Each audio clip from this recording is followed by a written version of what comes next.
Vikramshila IAS coaching institute 14 बीघा ऋषिकेश। भारतीय संविधान और राज्य व्यवस्था कर रहे थे हम। आज हमने बड़ा इंपॉर्टेंट टॉपिक उठा रखा है, धन विधेयक के पारित होने की प्रक्रिया। धन विधेयक के पारित होने की प्रक्रिया, ये समझ लीजिए, वेरी वेरी वेरी इंपॉर्टेंट। मतलब 3 बार बोल रहा हूं मैं। एक तो धन विधेयक की परिभाषा पूछेगा यहां से। जब धन विधेयक की परिभाषा पूछेगा तो वो लगभग आपका 8 नंबर या 16 नंबर कवर करेगा मेंस में। कितना? 8 नंबर या 16 नंबर। फिर धन विधेयक के पारित होने की प्रक्रिया इंपॉर्टेंट है। फिर इसमें वित्त विधेयक आएगा। फिर धन विधेयक और वित्त विधेयक में अंतर आएगा।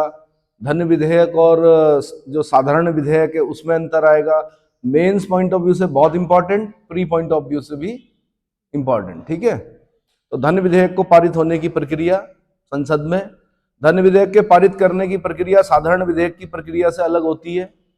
अभी इससे पहले वाले लेक्चर में हमने क्या किया था? साधारण विधेयक के पारित होने की प्रक्रिया पढ़ी थी। अब हम क्या पढ़ रहे हैं? धन विधेयक के पारित होने की प्रक्रिया। धन विधेयक को संविधान के आर्टिकल 110 के अंतर्गत परिभाषित किया गया। तो सबसे पहला काम जो है आपको 110 याद करना है कि आर्टिकल 110 धन विधेयक की परिभाषा। ठीक है, उसे पारित करने के लिए 109 के तहत विशेष प्रक्रिया का प्रावधान किया गया है। इसके 109, फिर 109। दरअसल क्या हुआ कि धन विधेयक की परिभाषा देने से पहले ही आर्टिकल 109 में बता दिया गया है कि किस प्रकार प्रस्तावित किया जाएगा, किसकी अनुमति से प्रस्तावित किया जाएगा, है ना। तो 109, 110, लेकिन जो ज्यादा इंपॉर्टेंट है वो आपका क्या है? 110 वो परिभाषा है। 109 में क्या है? प्रक्रिया है। 109 के तहत विशेष प्रक्रिया का प्रावधान किया गया है। अनुच्छेद 109 के अनुसार धन विधेयक राज्यसभा में पेश नहीं किया जा सकता। 109 में क्या कह रखा है? राज्यसभा में पहले पेश नहीं किया जा सकता। यानी जब एक तो राष्ट्रपति की अनुमति लेनी होती है इसमें, और सबसे पहले लोकसभा में ही इंट्रोड्यूस होता है। ठीक है, तो इसे केवल लोकसभा में पेश किया जाता है। अच्छा, इससे कई बच्चे ऐसे सोचते हैं कि राज्यसभा में जाता ही नहीं है। जाता है, लेकिन बाद में, पारित होने के बाद, पहले नहीं जाएगा। ठीक है, धन विधेयक राज्यसभा में पेश नहीं किया जा सकता, इसे केवल लोकसभा में पेश किया जाता है। धन विधेयक को लोकसभा में पेश किए जाने से पूर्व राष्ट्रपति की सहमति या अनुमति लेनी आवश्यक होती है। इतना क्लियर हो गया? लोकसभा द्वारा पारित किए जाने के बाद विधेयक को राज्यसभा में उसकी सिफारिश के लिए भेजा जाता है। इसके साथ लोकसभा अध्यक्ष यह प्रमाण पत्र भी संलग्न करता है कि यह विधेयक धन विधेयक है। देखो भाई, धन विधेयक राष्ट्रपति की अनुमति से पेश हो रहा है।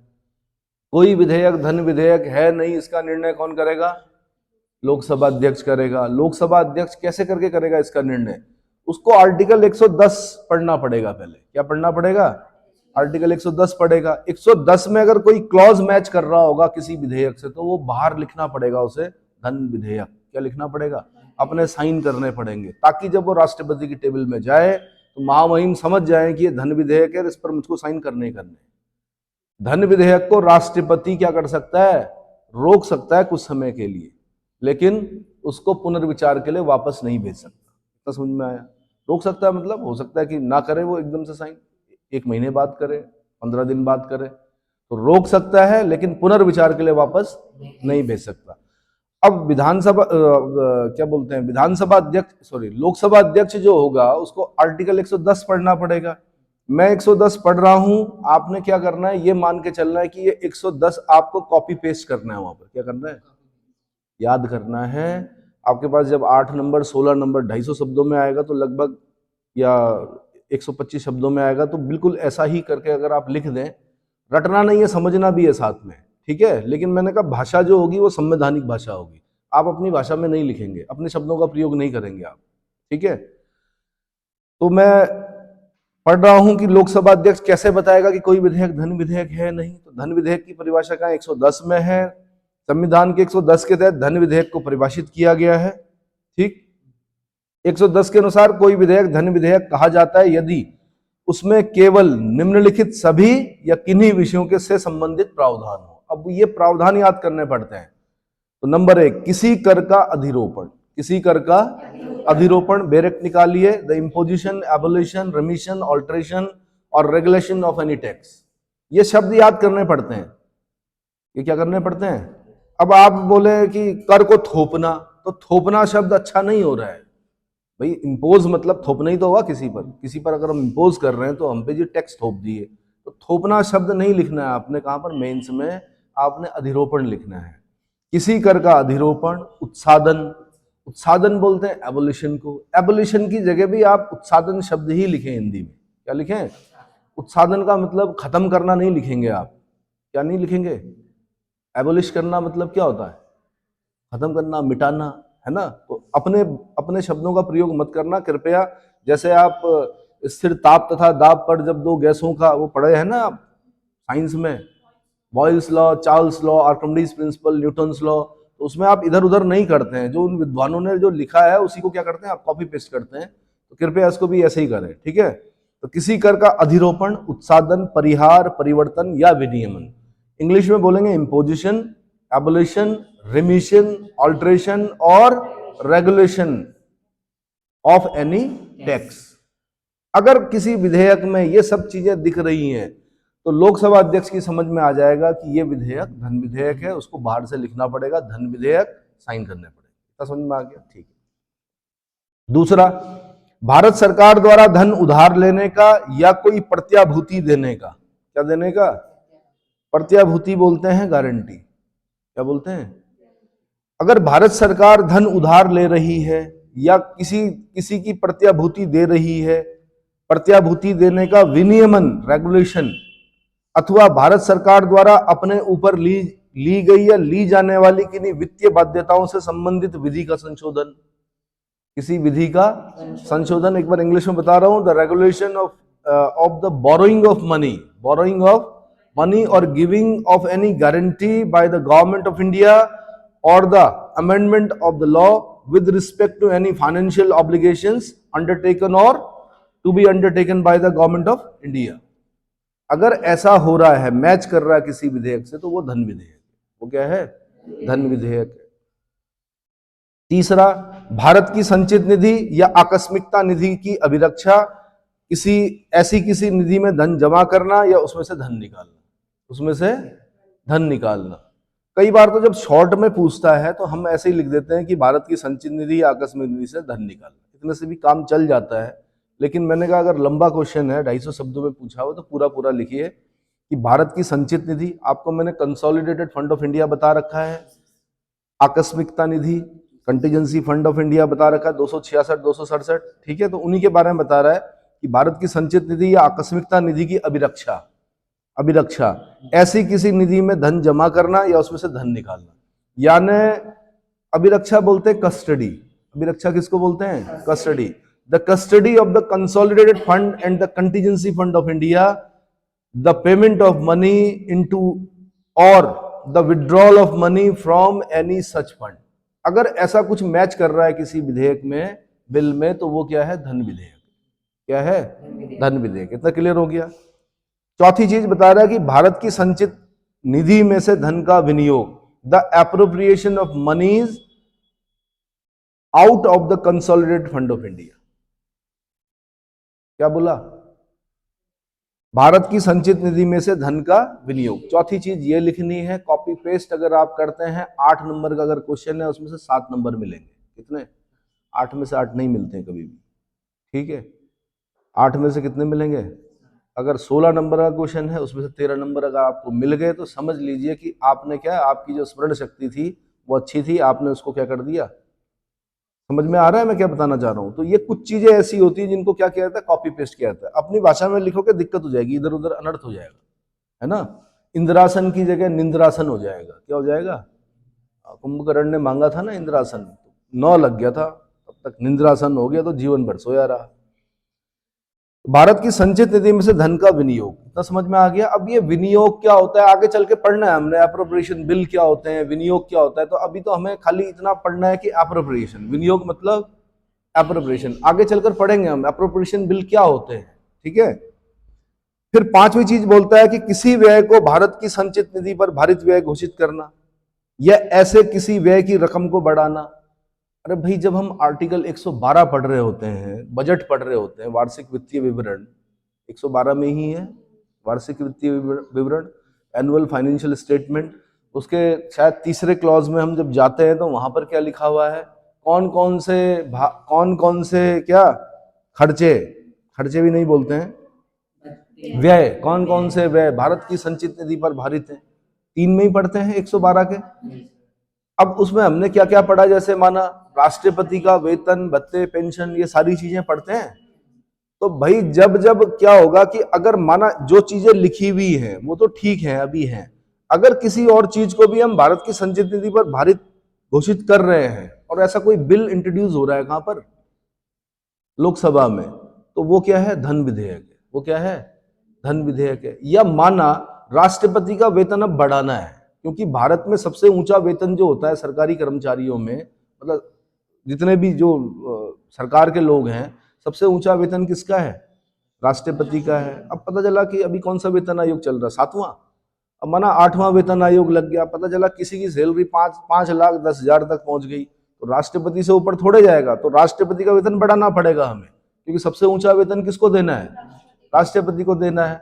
तो माना ऐसा कोई बिल आ रहा है जो राष्ट्रपति का वेतन बढ़ा रहा है, या उच्चतम न्यायालय के न्यायाधीशों का भी है उसमें वेतन, भत्ते, पेंशन, उनको बढ़ाना है, अगर माना तो ऐसा कोई बिल अगर आ रहा है तो वो धन विधेयक है। क्या है, वो धन विधेयक है। तो मैंने कहा कि अगर माना 112(3) में क्या कर रहे हैं हम, कुछ परिवर्तन कर रहे हैं, तो वो भी क्या होगा, वो भी धन विधेयक होगा।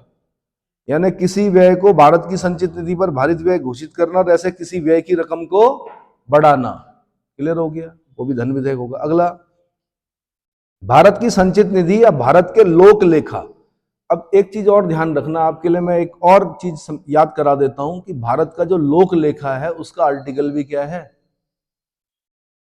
266। जाइए जरा बेयर एक्ट में जाइए, 266 के 2(3) में देखिए, भारत की संचित निधि 266 में है ना, तो भारत का लोक लेखा भी किसमें है, 266 में। चेक की, जल्दी कीजिए चेक भाई, एक एक पेज करके मत पलटिए। तो भारत की संचित निधि या भारत के लोक लेखा के मद में धन प्राप्त करना अथवा ऐसे धन की अभिरक्षा या उसका निर्गमन अथवा संघ या राज्यों के लेखाओं का संपरीक्षा करना। इसको मैं बोल रहा हूं the receipts of money on account of the consolidated fund of India or the public account of India. Public account of India, क्या पब्लिक अकाउंट ऑफ इंडिया आपका 266 के 2(3) में है कहीं पर, 266 के 2 में है। तो अब आपने क्या याद रखना, 266 में consolidated fund of India, consolidated fund of state, 266 के 2 में याद करना आपने क्या, public account of India and public account of India. और आर्टिकल 267 में याद करना contingency fund of India. Consolidated fund of India बोलते हैं संचित निधि को, कंटीजेंसी फंड ऑफ इंडिया बोलते हैं आकस्मिकता निधि को। इतना क्लियर हो गया, ठीक है। So the receipts of money on account of the consolidated fund of India or the public account of India or the custody or issue of such money और बहुत लगता है इसमें, किसमें, कॉन्स्टिट्यूशन में, और जगह जगह पर, और the audit of accounts of the union or of the state। बार बार जगह जगह पर आपको करना पड़ेगा, एक ही लाइन में कम से कम 6-7 बार क्या लगे, और लगे, अथवा, और मतलब क्या होता है, अथवा। तो उसी चीज को बोल रहा हूं कि भारत की संचित निधि या भारत के लोक लेखा के मद में धन प्राप्त करना अथवा ऐसे धन की अभिरक्षा, अभिरक्षा बोलते हैं कस्टडी को, क्या बोलते हैं, अभिरक्षा, या मतलब भी वही हुआ लगभग, उसका निर्गमन, निर्गमन मतलब होता है निकालना, निर्गमन मतलब इश्यू, ठीक है, निर्गमन, अथवा संघ या राज्य के लेखाओं की संपरीक्षा, संघ या राज्य के लेखाओं की संपरीक्षा, लेखा बोलते हैं अकाउंट्स, इसको बोलते हैं अकाउंट। समझ में आ गया। अब ये क ख ग घ ग च छ में हमने पढ़ना है कि उपखंड क से लेकर उपखंड च में विनिर्दिष्ट किसी विषय का आनुषंगिक कोई विषय। तो जो लोकसभा अध्यक्ष होगा उसको ये पता होना चाहिए, मतलब वो इसकी स्टडी करते हैं, मैच करते हैं, कहीं कोई बिल इससे मैच तो नहीं कर रहा है, अगर मैच करेगा तो उसको बताएंगे धन विधेयक। क्या है, धन विधेयक। संविधान के हिसाब से चलना पड़ता है, किसके हिसाब से, कल को अगर इसमें कुछ चेंज हो गया तो हो सकता है कि फिर और पढ़ना पड़े उन्हें। आर्टिकल 110(2) के अनुसार कोई विधेयक केवल इस कारण धन विधेयक नहीं समझा जाएगा। उसी में मतलब उसमें स्पष्टीकरण देता है वो कि कोई विधेयक केवल इस कारण धन विधेयक नहीं समझा जाएगा कि वह जुर्मानों या अर्थदंडों के अधिरोपण का अथवा लाइसेंस के लिए, देखो भाई किसी कर का अधिरोपण लिखा हुआ है, स्टार्टिंग का जो ए पॉइंट है 110 में जब हम परिभाषा पढ़ रहे हैं वहां पे लिखा हुआ किसी कर का अधिरोपण, उत्सादन, परिहार, परिवर्तन या विनियमन, उसको स्पष्ट कर रहा है वो नीचे खंड 2 में। वो कह रहा है कि आर्टिकल 110(2) के अनुसार कोई विधेयक केवल इस कारण धन विधेयक नहीं समझा जाएगा कि वह जुर्माने अलग चीज होती है, कर अलग चीज होती है। जुर्माने क्या है? अलग चीज है। आप हेलमेट नहीं पढ़ोगे आप पे जुर्माना पड़ेगा, आप सीट बेल्ट नहीं पहनोगे आप पे जुर्माना पड़ेगा। माना कानून कोई आ रहा है उसमें यह बोल दिया कि आज के बाद हेलमेट पहनना जरूरी है, क्योंकि अधिकतर जो डेथ हो रही है वो हेड इंजरी से हो रही है। या अगर कोई कानून ऐसा आ रहा है कि जो ये बोल रहा है सीट बेल्ट पहननी जरूरी है, क्या सीट बेल्ट पहननी जरूरी है, जो सीट बेल्ट नहीं पहनेगा इतने का जुर्माना है, 5,000 कितने का है, जितना भी होगा इतने का जुर्माना है। भाई देख रहे हैं ना वो लोग की कार टकरा रही है, कार टकराने से नहीं मर रहा आदमी, उछल के जब शीशा फोड़ के दूसरे के शीशे के अंदर जा रहा है तब मर रहा है, वहां पर भी हेड इंजरी हो रही है। अगर सीट बेल्ट पहनी है तो क्या होगा, एयर बैग भी खुलेंगे, साथ में मरेगा नहीं आदमी जल्दी से। इतना समझ में आया? तो जुर्माना क्या, और देश तभी सुधरता है, देश के कुछ लोग तभी सुधरते हैं जब जुर्माने लगते हैं। क्या लगते हैं? जुर्माने लगते हैं। समझ में आया? तो अब क्या उसको धन विधेयक समझा जाएगा? नहीं समझा जाएगा, क्योंकि उसमें जुर्माना है, कर नहीं है। यहां पर जो लिखा हुआ वो किसी कर के अधिरोपण की बात कही गई है। इतना समझ में आ गया? तो कोई विधेयक केवल इस कारण धन विधेयक नहीं समझा जाएगा कि वह जुर्मानों या अर्थदंडों के अधिरोपण का अथवा लाइसेंस के लिए या की गई सेवाओं के लिए फीसों की मांग का उपबंध करता है। यार अगर सेवाएं दी जा रही हैं उसके एवज में फीस ली जा रही है तो फीस अलग चीज होती है, कर अलग, टैक्स अलग चीज होती है। क्या? फीस अलग चीज है और कर अलग चीज है। ठीक है?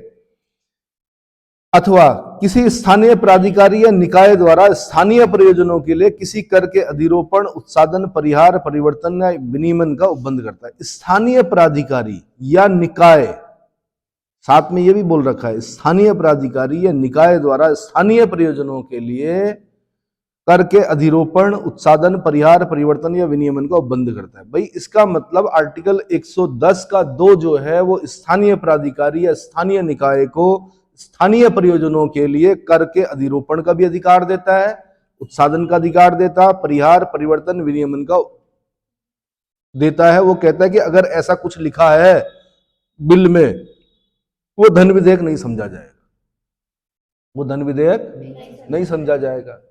स्थानीय निकाय है, नगर पालिका है हमारी, माना वो कोई नई चीज इंपोज कर रही है, माना वो ये बोल दे कि भाई जिसने क्या कर रखा है, ये क्या बोलते हैं जो ड्रिल करते हैं पानी निकालने के लिए, क्या बोलते हैं, बोरिंग कर रखी है। माना वो बोले कि भाई अब ठीक है हम पर्वत पादीय प्रदेश में रहते हैं, पानी की कोई कमी नहीं, गंगा जी बह रही है, बहुत पानी है हमारे यहाँ, लेकिन आपने क्या कर दिया, इतना दोहन कर दिया कि माना वो नया कर लगा दे कि जिसने बोरिंग कर रखी, भाई जो एक तो होता है सरकारी पानी का प्रयोग, या बोरिंग कर रखी उस पर भी टैक्स, उस पर भी क्या लगेगा, तो उसके लिए मना नहीं है, वो धन विधेयक नहीं समझा जाएगा। इतना समझ में आ गया? तो इन सबको पढ़कर लोकसभा अध्यक्ष ने लिख दिया कि ये धन विधेयक है, साइन किया, क्लियर हो गया। अब लोकसभा द्वारा पारित किए जाने के बाद धन विधेयक को राज्यसभा में उसकी सिफारिशों के लिए भेजा जाता है। इसके साथ लोकसभा अध्यक्ष का यह प्रमाण पत्र भी संलग्न होता है कि यह विधेयक धन विधेयक क्या है। ठीक है। धन विधेयक के संबंध में राज्यसभा का अधिकार अत्यंत सीमित है, राज्यसभा को बहुत सीमित अधिकार दे रखे हैं। वह धन विधेयक में कोई संशोधन नहीं कर सकती, उसके संबंध में सिर्फ अपनी सिफारिश दे सकती है। साथ में ये भी याद करना आपने, राज्यसभा इसमें कोई संशोधन नहीं कर सकती, सिफारिश दे सकती है, सिफारिश कर सकती है। सिफारिश को मानना न मानना लोकसभा की मर्जी पर निर्भर है। ठीक है? 14 दिन के अंदर अगर सिफारिश सहित या रहित लोकसभा को नहीं लौटाया तो वो पारित माना जाता है। धन विधेयक क्या माना जाता है? पारित माना जाता है। राज्यसभा को विधेयक 14 दिन के अंदर सिफारिश सहित या सिफारिश रहित लोकसभा को लौटाना होता है।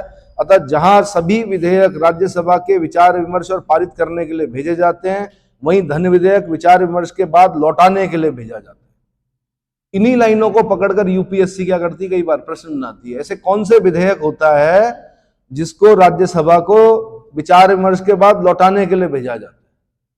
क्या लौटाने के लिए भेजा जाता है? अन्य विधेयकों को फिर सुनिए, जहां सभी विधेयक राज्यसभा में विचार विमर्श और पारित करने के लिए भेजे जाते हैं ना, वोटिंग होती है उस पर, वहीं धन विधेयक विचार विमर्श के बाद लौटाने के लिए भेजा जाता है कि आपने लौटाना ही लौटाना है, आपने उसको पारित नहीं करना है। क्या करना है? आपने लौटाना है उसको, और 14 दिन के अंदर नहीं लौटाया तो वो वैसे ही पारित माना जाएगा। ठीक है।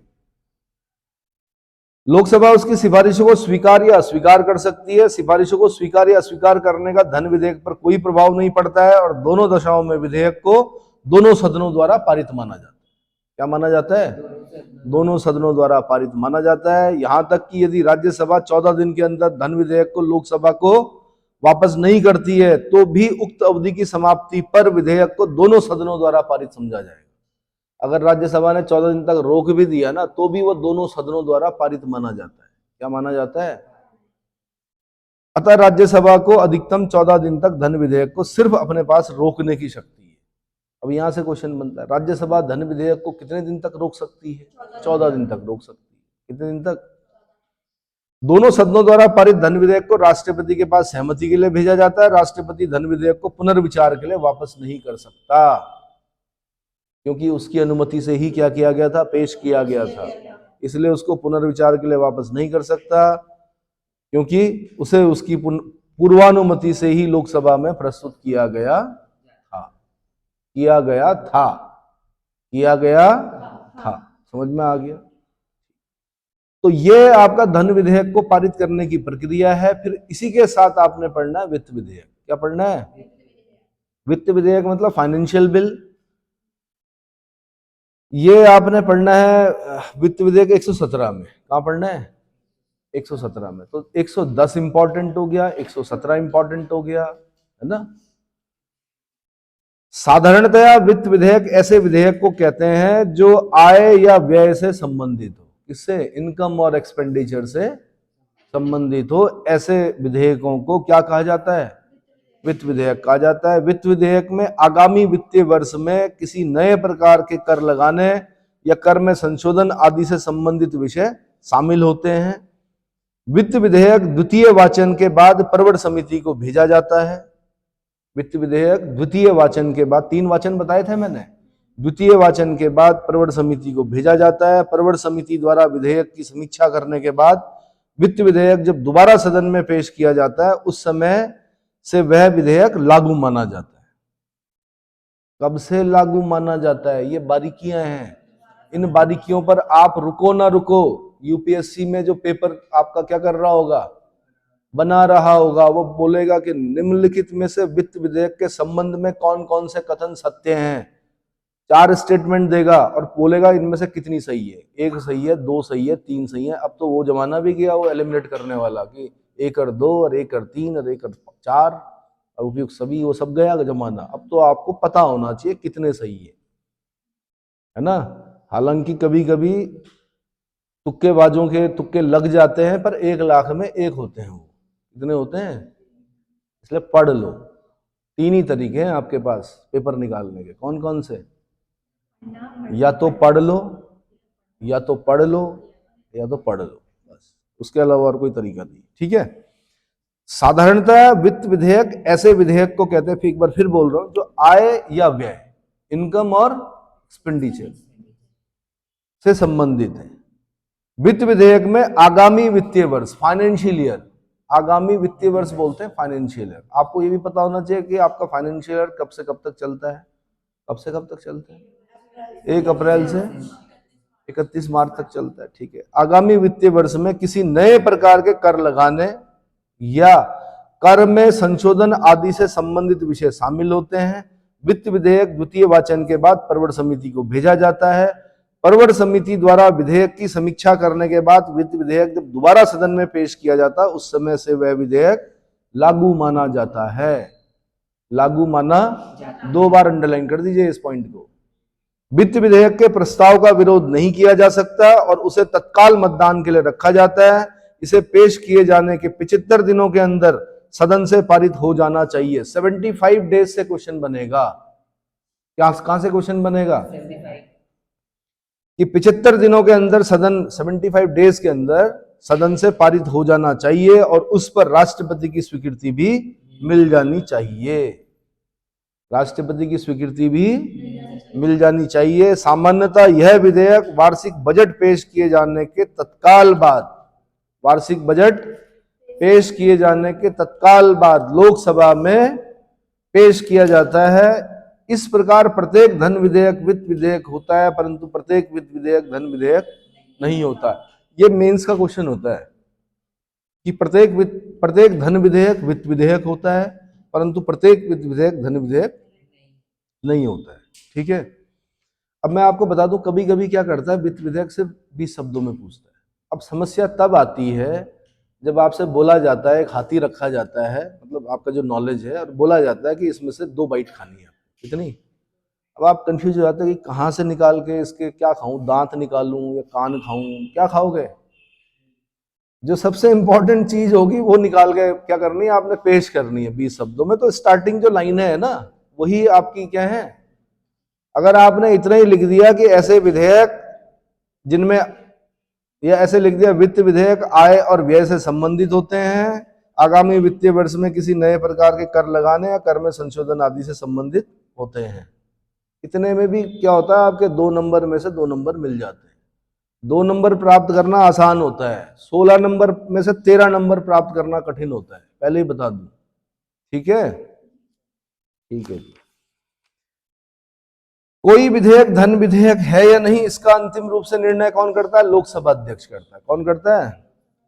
वार्षिक वित्त विधेयक में बहुत से अन्य उपबंध होते हैं, किंतु उसे धन विधेयक माना जाता है। वार्षिक वित्त विधेयक में बहुत से अन्य उपबंध होते हैं, किंतु उसे धन विधेयक माना जाता है, क्योंकि अध्यक्ष द्वारा उसे धन विधेयक के रूप में पृष्ठांकित किया जाता है। किस रूप में?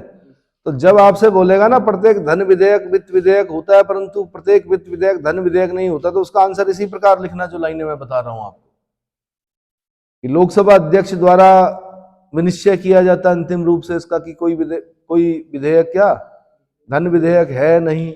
वार्षिक वित्त विधेयक में बहुत से अन्य उपबंध होते हैं, किंतु उसे धन विधेयक माना जाता है, क्योंकि लोकसभा अध्यक्ष द्वारा उसे धन विधेयक के रूप में ही पृष्ठांकित किया जाता है। संविधान के 117 के तहत वित्त विधेयक के संबंध में विशेष प्रक्रिया का प्रावधान है। किसका? विशेष प्रक्रिया का प्रावधान है। इसके तहत वित्त विधेयक को 2 वर्गों में वर्गीकृत किया गया है। 2 वर्गों में, पहला ऐसा वित्त विधेयक जिसमें आर्टिकल 110 में निर्दिष्ट विषयों के बारे में उपबंध के साथ साथ कुछ अन्य विषयों के बारे में भी उपबंध किया गया हो। 117(1) में लिखा हुआ है कि धन विधेयक की जो परिभाषा है 110, धन विधेयक की परिभाषा कहां है? ऐसे वित्त विधेयक जिसमें 110 में निर्दिष्ट विषयों के बारे में, 110 अभी मैंने पढ़ के बताया, में निर्दिष्ट विषयों के बारे में उपबंध होने के साथ साथ कुछ अन्य विषयों के बारे में भी उपबंध किए गए हों, उनको हम 117(1) के तहत अलग रखते हैं। और दूसरे होते हैं ऐसे वित्त विधेयक जो भारत की संचित निधि से व्यय का उपबंध करता है। कंसोलिडेटेड फंड ऑफ इंडिया से व्यय का उपबंध करने वाला विधेयक, उसको रखते हैं हम 117(3) में। किसमें रखते हैं? 117(3) में। दोनों प्रकार के वित्त विधेयकों को संसद द्वारा पारित करने के लिए भिन्न भिन्न प्रक्रिया का प्रावधान है। क्या है? जो पहला प्रकार का है 117(1), यानी जिसमें 110 में निर्दिष्ट विषयों के बारे में उपबंध के साथ साथ कुछ अन्य विषयों के बारे में भी उपबंध किया गया है। ऐसे वित्त विधेयकों के लिए क्या करना पड़ेगा? ऐसे वित्त विधेयकों को धन विधेयक के समान, किसके समान? धन विधेयक के समान सर्वप्रथम लोकसभा में पेश किया जाता है। कहां इंट्रोड्यूस किया जाता है? लोकसभा में इंट्रोड्यूस किया जाता है, तथा उसे पेश करने से पूर्व राष्ट्रपति की अनुमति आवश्यक होती है। यार 110 का कोई एक क्लॉज है इस विधेयक के अंदर, तो राष्ट्रपति की अनुमति आवश्यक होती है। दूसरा, इसको पहले लोकसभा में ही इंट्रोड्यूस किया जाता है। 2 समानताओं के सिवाय यह वित्त विधेयक सामान्य विधेयक के समान होता है। ये 2 समानताएं जो हैं कौन कौन सी? एक तो लोकसभा में इंट्रोड्यूस किया जाएगा और एक राष्ट्रपति की अनुमति आवश्यक है।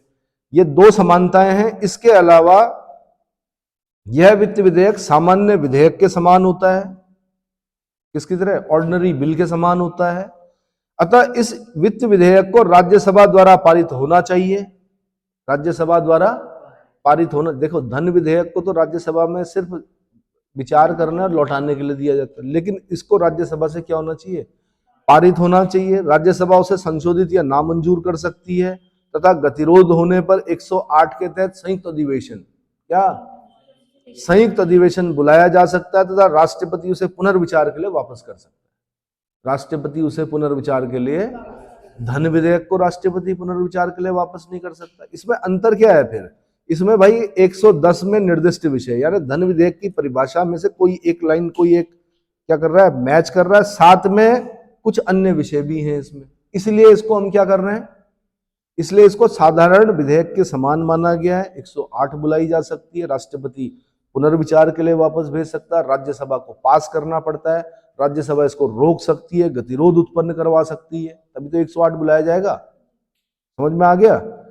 दूसरे प्रकार का वित्त विधेयक, अब जो दूसरे प्रकार का वित्त विधेयक है वो 117(3) में पढ़ा हमने, कहां पढ़ा, उसमें लिखा हुआ कि दूसरे प्रकार के वित्त विधेयक अर्थात भारत की संचित निधि से व्यय का प्रावधान करने वाला वित्त विधेयक, जो कंसोलिडेटेड फंड ऑफ इंडिया से व्यय करना पड़े जिस प्रकार के, उसमें को पारित करने की वही प्रक्रिया अपनाई जाती है जो साधारण विधेयक के लिए अपनाई जाती है। इस विधेयक की एकमात्र भिन्नता इस विधेयक की एकमात्र भिन्नता यह है कि इसे संसद द्वारा तब तक पारित नहीं किया जाएगा जब तक कि विधेयक पर विचार के लिए या पारित करने के लिए राष्ट्रपति ने संसद से सिफारिश ना की हो, राष्ट्रपति ने संसद से सिफारिश ना की हो। अन्य सभी बातों में यह विधेयक साधारण विधेयक के समान है। इस विधेयक को संसद में पेश किए जाने के लिए राष्ट्रपति की सिफारिश आवश्यक नहीं होती है। संसद द्वारा इसे उस पर विचार के लिए या पारित करने के लिए राष्ट्रपति की सिफारिश आवश्यक होती है, इंट्रोड्यूस करने के लिए नहीं। एक तो होता है राष्ट्रपति की सिफारिश से ही क्या हो रहा है, प्रस्तावित हो रहा है, कहां पर, सदन में। यहां पर यह बोल रहा है कि राष्ट्रपति की सिफारिश पेश करने के लिए, पेश किए जाने के लिए आवश्यक नहीं है। किसके लिए आवश्यक है, सिर्फ विचार करने के लिए और पारित करने के लिए आवश्यक, विचार करने के लिए और पारित करने के लिए आवश्यक है। अगर ये वाला पार्ट आपने ढंग से पढ़ लिया, याद कर लिया, समझ लिया, तो समझ लीजिए कि मुख्य परीक्षा में आपको दिक्कत नहीं होगी। क्या नहीं होगी, दिक्कत नहीं होगी। और अगर ये वाला पार्ट आपने नहीं समझा तो आपको मुख्य परीक्षा में प्री हो सकता है, प्री में तो कई बार इतने में काम चल जाता है कि कहाँ है जी 110 में है क्या धन विधेयक की परिभाषा, वित्त विधेयक कहाँ है जी 117 में, इतने में काम चल जाता है। 2 स्टेटमेंट देगा यूपीएससी, बोलेगा धन विधेयक की परिभाषा 110 में है, वित्त विधेयक की परिभाषा मतलब वित्त विधेयक की प्रक्रिया जो है वो कहाँ है 117 में है, और 109 में बोल देगा कि 109 में लिखा हुआ कि धन विधेयक पहले लोकसभा में इंट्रोड्यूस होगा, राज्यसभा में नहीं। अब पूछेगा कितने कथन सही हैं इसमें से, तीनों सही बताए मैंने आपको। प्री में तो इतने में काम चल जाएगा, लेकिन मुख्य परीक्षा का क्या होगा, कयामत के दिन क्या होगा, कयामत का दिन तो वही होता है ना, किस दिन, जिस दिन आपके सामने मुख्य परीक्षा का पेपर आएगा, जब बोलेगा वो कि प्रत्येक धन विधेयक वित्त विधेयक होता है, परंतु प्रत्येक वित्त विधेयक प्रत्येक वित्त विधेयक धन विधेयक नहीं होता है, अब लिखो उसके बारे में, तो क्या करोगे। तो यहीं से शब्द पकड़कर लिखना होता है। या आपसे क्वेश्चन पूछेगा धन विधेयक और सामान्य विधेयक में क्या अंतर होता है, या पूछेगा धन विधेयक और वित्त विधेयक में क्या अंतर होता है। ये 2 क्वेश्चन बनते हैं, अलग अलग बताऊंगा मैं इसको। ठीक है, कितने मिनट का बन गया, ठीक है, इसको अलग से बताऊंगा मैं इन दोनों।